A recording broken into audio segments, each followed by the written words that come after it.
Mark, do you want to tell us a little bit about yourself and your journey? Yeah, I guess who I am, because people maybe wonder. Yeah, so now I'm a writer. I write about mental health, and I work with people on their journeys of recovery. And that all began with me. I used to struggle with a bunch of mental illness diagnoses, a whole range. Like I first went to get help for depression, but I was struggling with all sorts of compulsions at the time. I used to, I wouldn't hold knives because I'd see myself stabbing people. I'd just stay at home and watch the stove to make sure it wouldn't turn on and burn the house down. I thought all this was very normal. Yes. But I was like, oh, okay, I think I'm depressed though. And I went to get help for depression. And then that kind of uncovered all of these things I was struggling with. And that started on a journey of getting over them. And so I've been, kind of free of any symptoms for years. And now what I do is make tools accessible to people to help them on their journeys of recovery and learning how to handle these weird things in our skulls. And you're the founder of Path to Change. So how we actually change ourselves and applying change management to our own selves. Do you want to tell us a little bit about how that happened? I was working with companies on innovation and product design, and when I was doing therapy, and I saw when we do therapy, so often we're just saying to people, at the worst time in your life, just go and change yourself. And what I started doing, I realized that with companies, we have all these great tools to help with innovation. And we need to bring those into our personal lives, and because recovery is this big personal innovation. Right. You're going to do something you've never done before. Yes, absolutely. And we need supports, and so that's why things like chatbots and design tools and technology really, I think, changed the game for making it easier to start to take care of our mental health. Now, one of the things that has been bothering me, and I wanted to talk to you about that, is there are all these people who tell us that we should actually be doing things to chase our passions, to do what we want, to, you sort of have all these monsters and you conquer them. And then where do you go with that? Because by the time you've conquered the monsters, most of the time we don't even know what we want. How did you deal with that? When you coach people, what do you tell them? And I think this was one of the key insights that came from the work I was doing with companies. That when I was working with companies, it was all about values. Yes. It was like figure out, your customers' needs and have values and stick to those values. Even when things are difficult. But then when I was starting out with therapy, it was just like the problem. And that was how I approached it too. I was like, oh, I need to solve this problem. Let's get rid of this problem. But I realized everything I was doing on innovation had taught me you start with where you want to go. Okay. And so sometimes we just pick it. I think that was one of the most useful things for me when I was at my worst. I didn't know what I wanted. Clearly, so many things I thought I'd wanted had kind of ruined my life. Right. And so at first it helped to actually borrow values and say, really look, if somebody's in a place that I want to be, how did they get there? What are some values I can just pick up and follow? And I find that's so useful at the start. If anybody out there is struggling to pick what are my values? What are the things I care about? It's okay to just pick some. Just pick something that you're like, I'll try this. And later, if it doesn't work for me, it is like a compass. Like you're picking a direction, you're going to take some steps in that direction. If it doesn't take you where you want to go, pick a different direction. So how do you pick this direction? And we'll take questions from the users as well, and sort of just trying to find live chat. Oh, there we go. Oh, there's lots of questions there. Lots of questions. Everybody. So one of the questions is, what do you do when you're forced to move out because of your family and now everything falls back on you? You're actually, you're not there. The family wasn't there for you, and then now you're all alone. I think so. One thing I always find is really key is to be really kind to ourselves, like to recognize often we're dealing with all sorts of things happening around us. Even when we're with our families, that can be very challenging. There can be all sorts of things we're running into in our lives, and work stress and social pressures around all sorts of different issues. So first, I would say just be really kind to yourself, Yes. because it is challenging, and making that okay to be able to say, you know what, this is really tough. And then what I always suggest to people, like, so, and now how can you reach out to somebody? And I always bring it back to where you want to go. Yes. Because so often you can say, oh, there's all of these things going wrong right now. But actually, if we orient it around where you want to go, then we can say, okay, so yeah, there's lots of terrible stuff happening. Yes. But where do you want to go, and what do we need to go there? Because sometimes the horrible thing, maybe actually to go to the place where you want to go, you don't need your family support. And so it sucks that it's not there, but it might not be necessary to going where you want to go. Absolutely. And that direction, and people have said, what do you do when you can't, the direction that you choose is wrong, when you're not right? How do you actually choose? The first thing is to, even if it's wrong, just get going, right? I often use the metaphor of, sorry, this is supposed to be about what you're thinking. Oh, no, I love metaphors. So they use the metaphor of a boat in a river. And if you think that your inner destiny, your inner self is going to guide you, but if the boat is sort of moored to the shore, then it's not going to move. But once you're floating in the river, even a little bit of movement will keep changing the direction. So even if it's wrong, just get going. Oh, I think absolutely. Yeah, you're just having that bias towards action, because so often we wait. Right? Okay, so we have a lot of questions on YouTube today. And so one of the questions is, what do you do when you can't open up? So this is going to be rapid fire. So when you can't open up, so if I would look at the narrative there, like I would say, you can open up. And so what's going to help you do that? You can't open up yet. Yeah, you can't open it up yet. What's going to help you? What's going to help you do it while being really afraid? It's okay to be really afraid and open up. So when you talked about change, and we change from a problem, which is anxiety, to a solution, which is peace. How do you reconstruct your thought fast? How do you actually get there? Yeah, and so I think one of the things I would start to look at is I wouldn't see anxiety and peace as like, sometimes we think, oh, I have to get rid of anxiety and then I'm going to have peace. And what I would look at instead is, how can you be at peace with anxiety? Yeah, I love that. And that they don't have to be separate. It's really about saying, oh, like, this can be here, and it's okay for it to be here, and I can change how I react to that. And in fact, one of the ways in which, if you can't open up and you have anxiety and trying to reconstruct the thought, wiser works really well, because you're not opening up to another person. Exactly. And this is one of the things I love about chatbots, is so often we don't want to talk about it yet. Yeah. But yeah, you can. I think one of the neat things about something like Wisa is that you can type something in, and it is going to have a response to it, because thousands of other people have asked the same questions. And then you start to say, oh, okay, this thing I'm dealing with, this is very common, and it just lowers that barrier that we see to opening up. And thousands of people ask you questions on your YouTube channel as well, and on your coaching. And you've got a lot of those answers stored. We're hoping someday we can get those into Wisa. So I'm just going to put because these questions, and it's a bit, right? So many people around the world are dealing with the same questions. And we all think that, oh, I'm the only one dealing with this. I can't talk about it. But our brains really are so similar.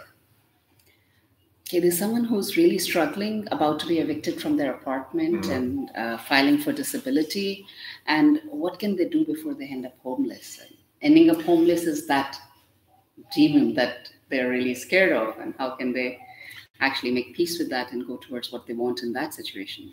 And I think, and sometimes that's often we do end up with all of these fears, like, oh, like, what if I go to this service, or what if I go and talk to this person? Does that mean something about me? And is something bad going to happen? And just being aware of those fears, and again, that kind of being able to accept them, and really start to, whether it's email, the phone, pick it up and start to reach out to services and find, something. And so again, it's that bias to action, that it's, like, you can see the thing you're afraid of and just start to move things. So, yeah, I would say that, when all that is happening to you, the biggest thing that you have to worry about is that, are you letting that fear determine that it's very natural to feel so afraid of feeling homeless, etc. It's very hard to remember who you want to be. And just try to remember that even in that situation, you have some power to be who you want to be. And there's a little bit of, let's not get homeless, but let's move forward to say, I want to be this, and let's still try to move towards that. I think we can have a DM and more details about that. It's hard to do that on a YouTube or Instagram live. It's a very interesting question about how do I stop being an introvert? Where would you find hope? It's a lot of negation of self that I'm hearing here. They're not okay with who they are or how they are. But how pick any one of them. So I found I used to think of myself as an introvert, but then I was also always really upset at being alone, and so I always go after the idea of being an introvert. Like I can absolutely be on my own, but I found that actually I really do enjoy being with people, and I was struggling with a lot of social anxiety, and so I really started to go after that idea that I was an introvert. I say, okay, so actually I know it is beneficial for me to maybe be doing more with people, and so how can I do that? And really shifting that focus to action, and so that's it's again on actions. It's useful to pause and look. Okay, what actions are going to be really healthy and useful to me, and how can I do them?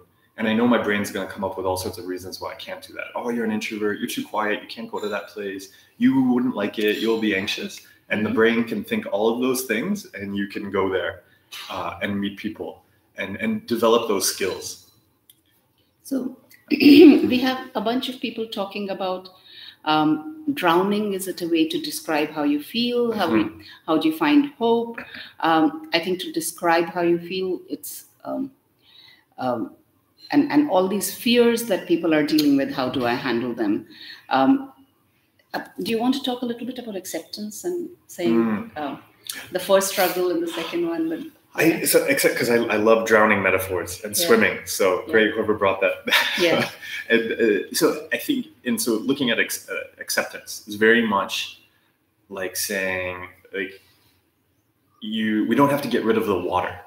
So yes, you can. If you get in the water and you don't have swimming skills, you could drown. That's very normal. Right? That's not you don't have a drowning disorder, right? You don't know how to swim, so you get in the water, you drown, right? That's just natural. And it helped me to realize that, I hadn't picked up the skills to learn how to swim through things like anxiety, swim through intrusive thoughts. And that really helped me shift the focus to saying, this is about skills. Like, you know what, there isn't something broken in my brain that I have to fix all the time. I have to develop these skills, and I can accept the water. And that actually, when we do that, the water becomes a place that we can move through. It actually takes us places. It's fun. Yeah. It's now we can swim to our goals. Whereas before we just looked at where we wanted to go, that beautiful island over there across the water, and we're like, oh, I'm a drowner, I can't go there. But it's really about picking up skills. And so that's why things like on Weissel, like you have like the toolkits and you have the tools and stuff like that. That's skilling, Yeah, that's the skill. Yeah. Like that's the swimming lessons, I would say. In fact, there's one which I asked you yesterday, and how do you get over your writer's block? And you've got a really cool tip for that, don't you? Because even writer's block in general, I find that again, you gotta write and you gotta do it, and so figure out a way to do it. And so what I do, like when I was writing my book, You Are Not a Rock, because I felt like I have to write a book now, and like you get into book writing mode, and it doesn't sound good. But I was so used to answering questions from people. So I would actually email myself a question because if somebody emailed me a question, I would just immediately, I've got to get this done really quickly. I would, fill it out. There's this story and there's this research and so on. And so I just started doing that. So I would email myself questions, pretend they were from other people, and then answer them. And then everything moved so much faster that way. So I would, always look for that thing, like what's going to move things along. But then we also just have to do it, which is kind of, key to writing. And so I think that's the thing too, with writing or anything creative, just do it. Like we were talking about before, like just take steps. And if it's wrong, that's fine. So we've also had people talking about thoughts of self-harm, and how do you deal with thoughts of self-harm? Have you ever faced that yourself? Yeah, I think the thing that I always found really helpful, and so this wasn't something that I knew at the time, right? Because when they're coming up and we don't have the skills, right, we're kind of drowning. Was really starting to learn how to develop a skill that you hear a lot about in acceptance and commitment therapy called cognitive diffusion. And it's all about starting to learn that our thoughts are things we experience. So their thoughts are no different than somebody shouting at me in the street. Okay. So if somebody shouted at me in the street and said like, "Oh, you're stupid," or "You should hurt yourself," I immediately, I don't know, I'd throw something at them and then walk away if I was feeling nice. But so often with thoughts, we engage with them. We're like, "Oh, what does this mean? Why is that there? And so so I would check out cognitive diffusion, and then meditation is a great way to practice that. And it's really about putting space between you and your thoughts. So that thought doesn't have power over you. It just exists. It came, it'll go away if I ignore it. Exactly. It's just a thought. It's no different than hearing a bird out the window. Okay. That's interesting. So lots and lots of questions.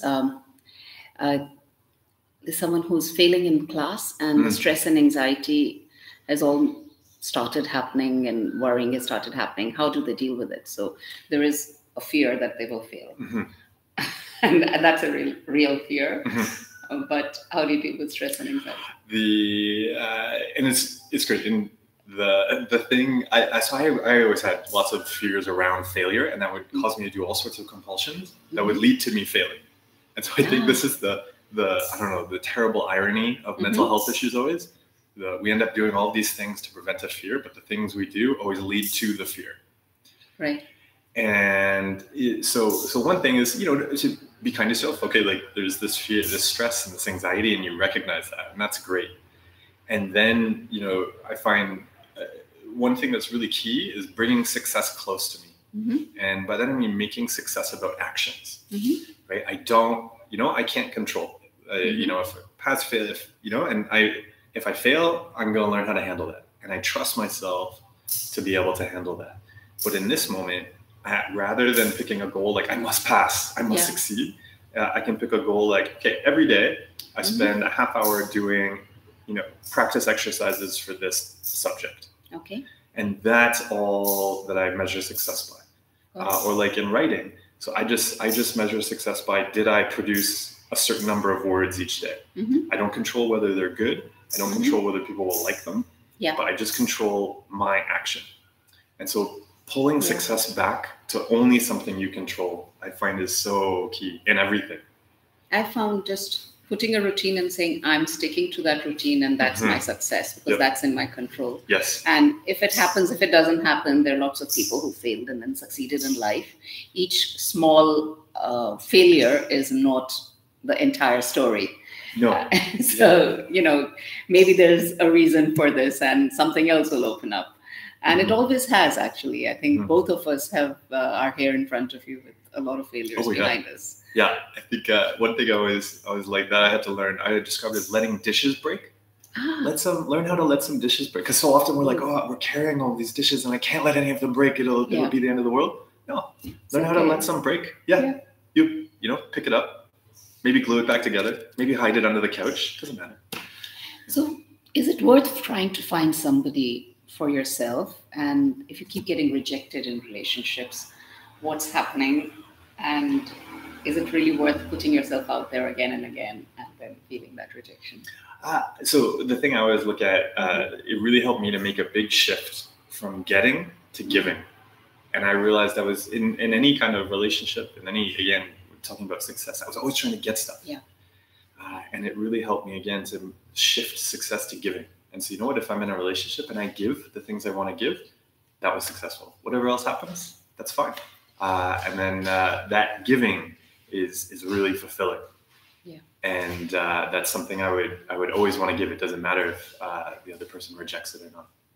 In fact, half the time, and I have one very practical tip for relationships, is that if we have zero expectations and we're just approach it from a stance of curiosity, I'm really curious about who you really are.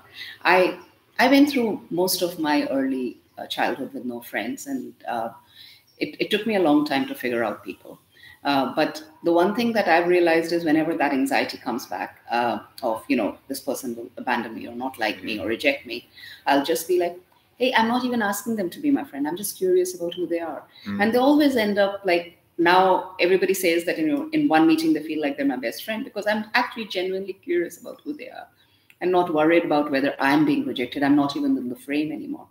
Maybe that will help you. So yeah. Curiosity is a wonder tool. Yeah. Absolutely. Okay, so how about we have people saying how to deal with self-defeating thoughts about perfectionism specifically. We all have that, don't we? Yes. I mean, that kind of comes back to the learning to let dishes drop. Like really, in some ways, it's a practice. I know this was a thing I had to practice. Like look for those opportunities to fail. Look for those opportunities to have it not right, and keep the focus on actions. And so, really being able to say, you know what, I could go back and check this thing right now. I could go back and try to control this thing right now. But actually, I want to go spend time with my friends, or here's this other thing that I value. So I really start to use your values there. And get comfortable saying, you know what, I could spend time on energy trying to fix that and control that, and I'm going to go spend it on something else. But it's really an exercise. Like it's almost like learning how to lift weights. I find at first we can't do it, and then gradually, the more you do it, the more uncertainty you'll be able to lift. We've got people asking about talking to their parents about major anxiety disorder, because that then makes them maybe they don't have it. I'll just want to quickly say that we did another session on Instagram about talking to your parents about your mental health, and the video's there, and you might want to check it out. It's on YouTube as well. And on that, the DMs are still open, so you can still comment on it and ask questions, and the expert on that will respond. We have someone asking us what the inspiration behind WISA was. And I know you were asking me to talk about that a little bit. So shall I just... How did it all get started? I went through depression myself, and I was practicing some self-help techniques, and I'm a learning designer, and I had been dabbling in AI at the moment. And around that time, a very close friend of mine, her son committed suicide. A bunch of stuff. I think mental health was all around us. And until then, I thought it was this huge thing that only clinicians could figure out and treat and things like that, which was true. But I think it's only then when I realized how difficult it is for somebody who's in a situation of depression, even if they're actually working in mental health, to seek help, to go to therapy. That getting to a therapist is so hard. Just getting out of bed and having a bath is so hard. So I used a lot of self-help tools, and none of them seemed like what I really wanted. I wanted to talk and feel heard. And so WISA started as a side project to say whether I could build something that did what I felt should exist.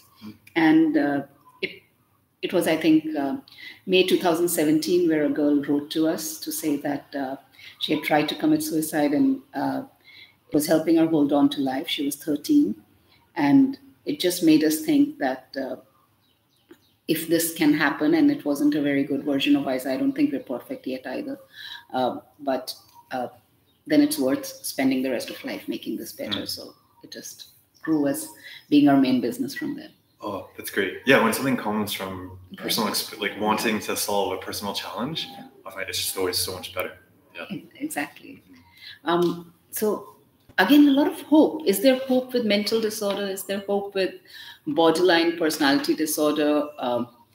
Do you want to talk about borderline absolutely. Yes, absolutely. And so often, when I'm doing presentations to professionals, I'll often bring up borderline personality disorder because there's so much stigma around it. But in the research, we know that people can recover from it, leave the diagnosis behind.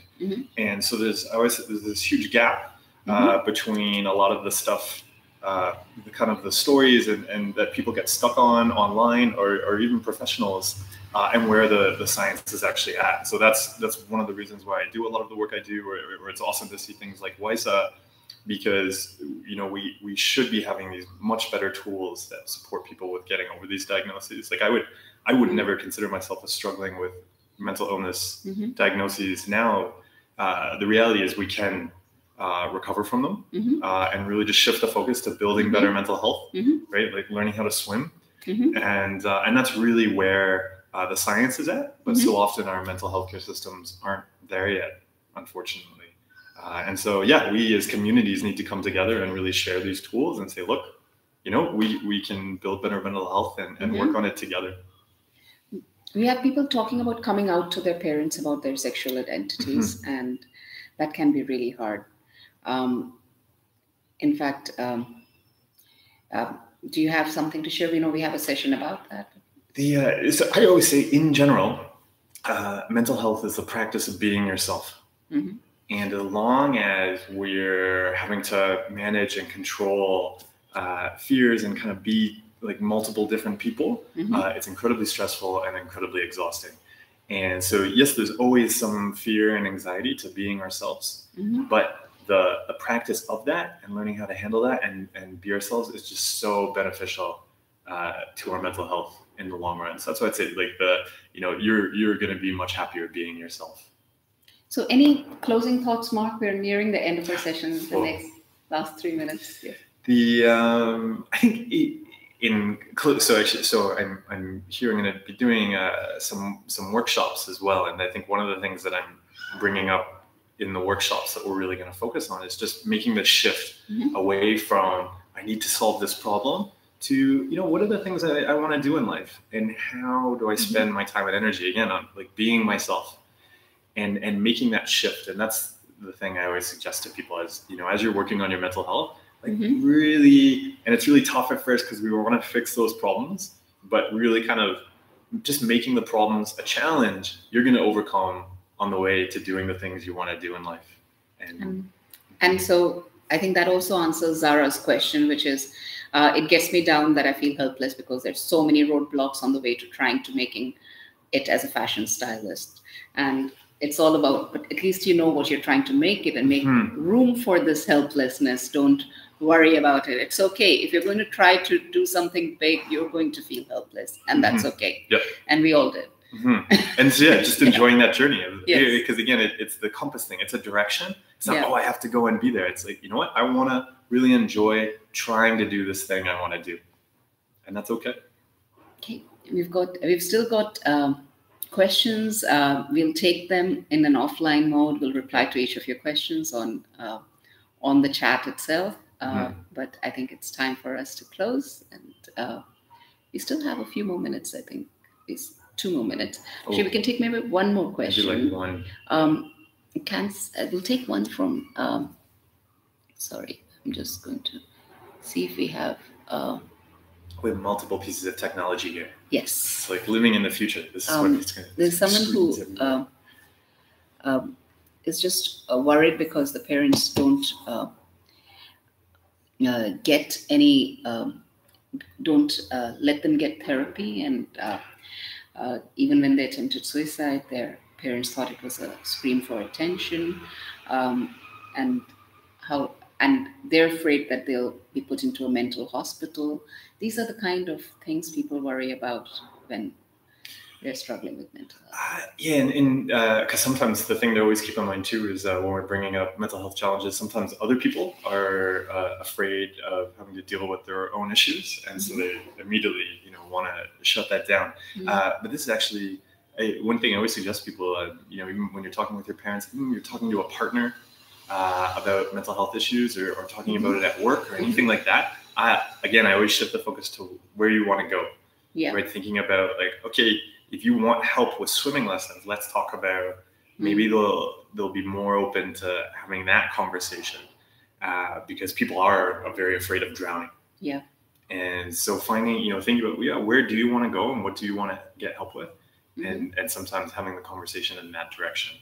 But recognizing, that often we're up against people who are dealing with their own issues, and they might not be dealing with them well.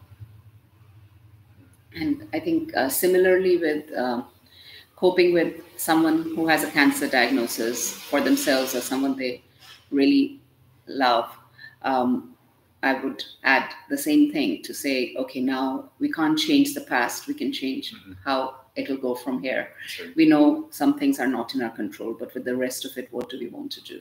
And having that conversation with that person and just saying, it's like Halloween when you have only a few candies left. It feels a little more like, I want to make them count. When you have loads of candies, you're just wasting them. Absolutely. That's the I love candy. And that's the thing. Sometimes I often just boil down like taking care of my mental health to one question. And that's always just given the context in which I find myself, how do I want to spend my time and energy?